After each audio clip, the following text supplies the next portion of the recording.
Today we are going to be making one of my all-time most favorite cold winter months cozy comfort food recipes of all time.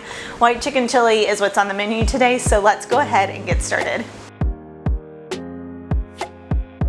When I say this is one of my most favorite comfort food, it's cold, let's cuddle up by the fireplace kind of meals, I mean it. It is so good. Everyone that I make it for loves it. It makes great leftovers throughout the entire week. It freezes beautifully, and there's multiple different ways you can make it, from the Instant Pot to the slow cooker to the stovetop. You can use a whole chicken, chicken breast, rotisserie chicken. It's so versatile, so easy. You're gonna love it. If I haven't convinced you yet, then I'm not doing my job. So let's go ahead and get started. Today we're actually gonna be making the stovetop version of this recipe using a whole chicken.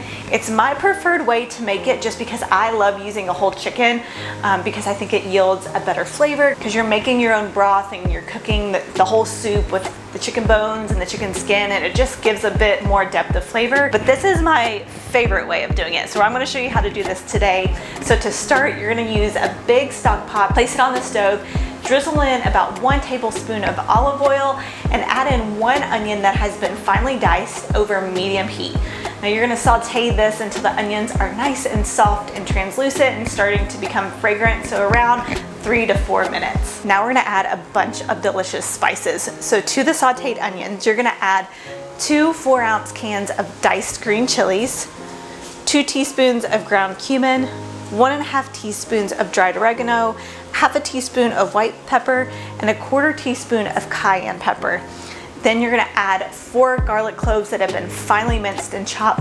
Give that a good stir so everything is nice and combined, and you're gonna saute that all together for another 2 to 3 minutes just to let the spices and everything become extra fragrant. Next, you're gonna add 1 whole chicken that's around 2 to 3 pounds in total weight. You're gonna add 4 cans of Great Northern white beans. You're gonna add the whole can, so don't drain these beans, add the whole thing straight on top of the chicken.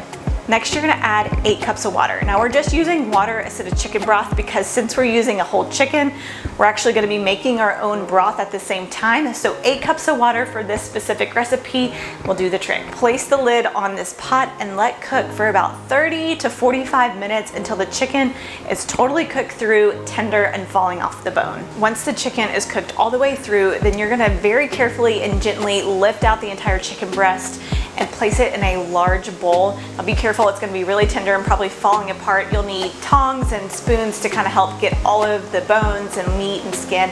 Remove all of that from the pot and put it in a large bowl. The chicken is gonna be super, super hot, so you might wanna let it just cool for 10 to 20 minutes. Once the chicken has cooled down relatively enough to be able to handle, go ahead and remove all of the bones and all of the skin from the chicken and shred all of the meat using 2 forks.